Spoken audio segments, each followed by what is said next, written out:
Welcome to my YouTube channel, Cupola. You guys already know. Subscribe if you wanna. If you don't, just click out the video.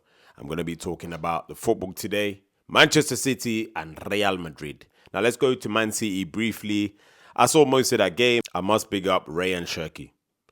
Il est incroyable. Like, what a player. Ryan Cherki is one of those technical, elegant, skillful, flary players that when you watch him play football, you do not want to take your eyes off the screen because you don't know what he's going to do next. Like Pep Guardiola came out saying, oh, Ryan, please, play simple. You don't always need to do skills. You know, Messi is the most simplistic player ever in football, and he was effective.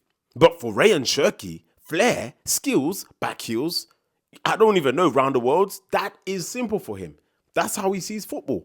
And that finish, the touch, cut inside on his right foot, bow-footed, no problem, bins. Then he goes and he does the Haaland celebration. Ryan Cherki is what we call a Premier League footballista. And there's not many players in the Premier League that you'd actually love watching. Apart from him, I don't know many players. Maybe Iliman in the eye when he's dribbling. But Ryan Cherki is something else. And I must say again, Man City, it was ordinary. Savinho scored a second goal, 2-0. And they're through. And this used to be their trophy. This was Pep Guardiola's first trophy win, I believe, when he came to Man City. And they are through. But Ryan Cherki is an absolute class act. And it's the first time that Phil Foden looks so happy.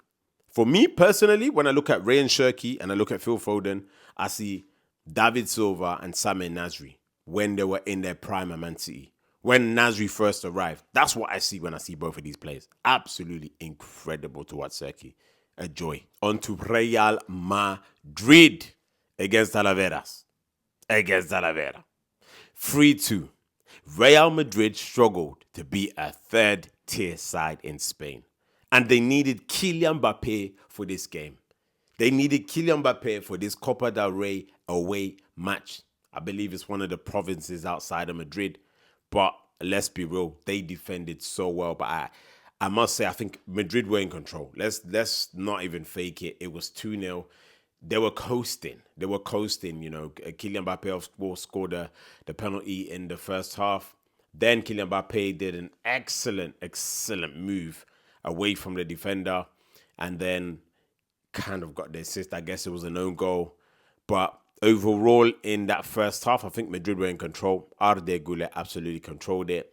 Madrid had Jimenez in there. Santuano started the game. Everybody knows already. He's registered as a Real Madrid Castilla player. Number 30 on his back, of course. So that limited the amount of players that Madrid could play in this game. They had Endrick, who started with Gonzalo. I must say, I think Endrick offers way more to Real Madrid than Gonzalo. I think he needs to start a lot more than Gonzalo, at least get more minutes. Gonzalo has a lot of fundamentals to his game that he has to improve on. That's the honest truth. Like, Alonso's trying to force him in, you know, and he had some chances today. He did have, of course, the header as well, but sometimes his positioning in the box, I don't know. I just think Endrick has that instinct. We get it. Gonzalo did well at the Club World Cup. But this is different. This is where everything means business. That was more like pre-season for Real Madrid. It's an end of the season tournament. Everybody's tired. I don't know how serious everybody takes it.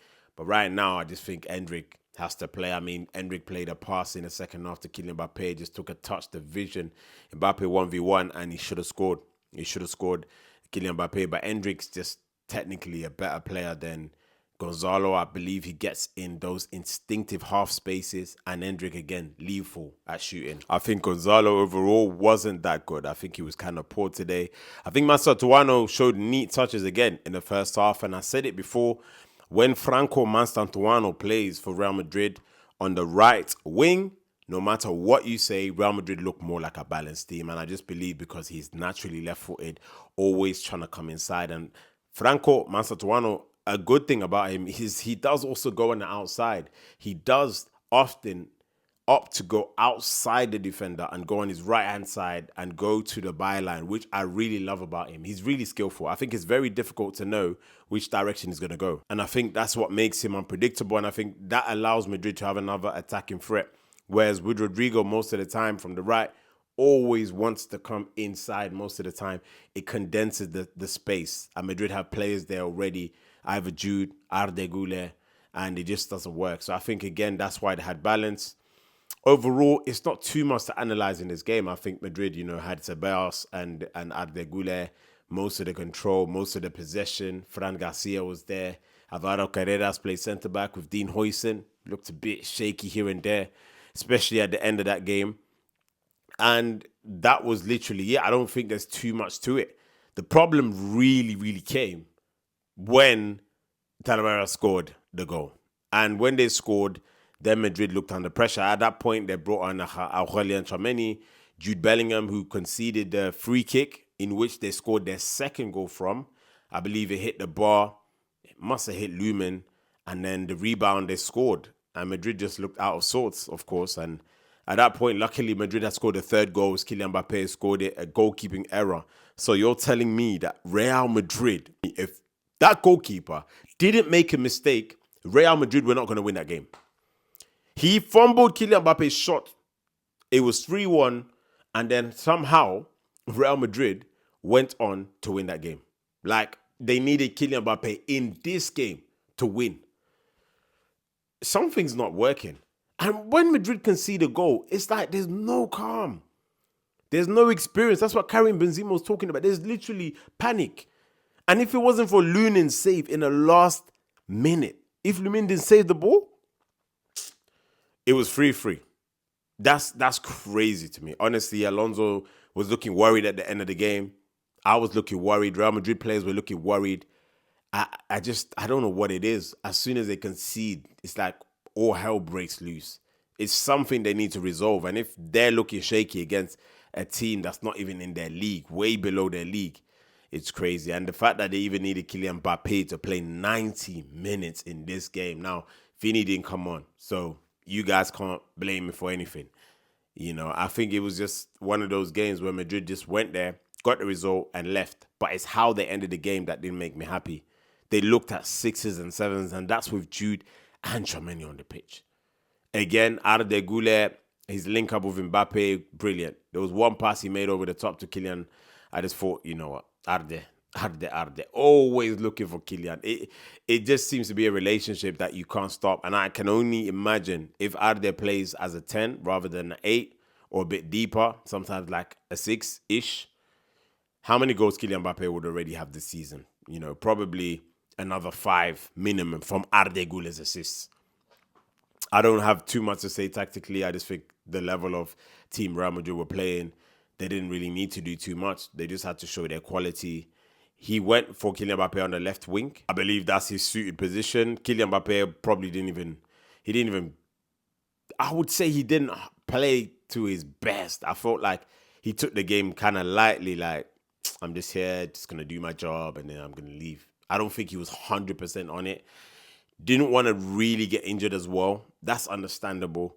But overall, I think Madrid have so many problems, I just think from a defensive standpoint, they just look way, way too shaky.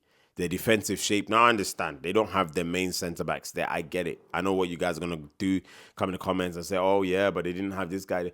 It's Real Madrid at the end of the day. You are playing a team that you should be better than. You are also playing other teams that you are better than.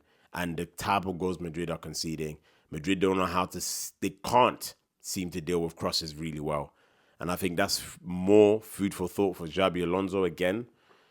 But again, the result is there. They're through. That's all that matters. Wasn't the easiest of games. The other team fought hard. Talavera, they blocked so much in that game. Standout player, I don't know. Maybe Kylian Mbappe just edged it in terms of, Madrid's attacking. I just think overall with Gonzalo, Endrick, was there as much balance? I don't know. It was kind of like a 4-4-2. Endrick was kind of dropping in as well. And he just kind of just let them play and let Madrid do what they had to do. They didn't score enough, of course, but they won the game. An own goal and a goalkeeping mistake won Real Madrid this game. Can you guys imagine that? Crazy. But anyways, yeah, just a little short roundup on that game, and let's just head to the weekend and see what happens. You know what it is. Cupola, subscribe, turn on notifications. I'll see you soon.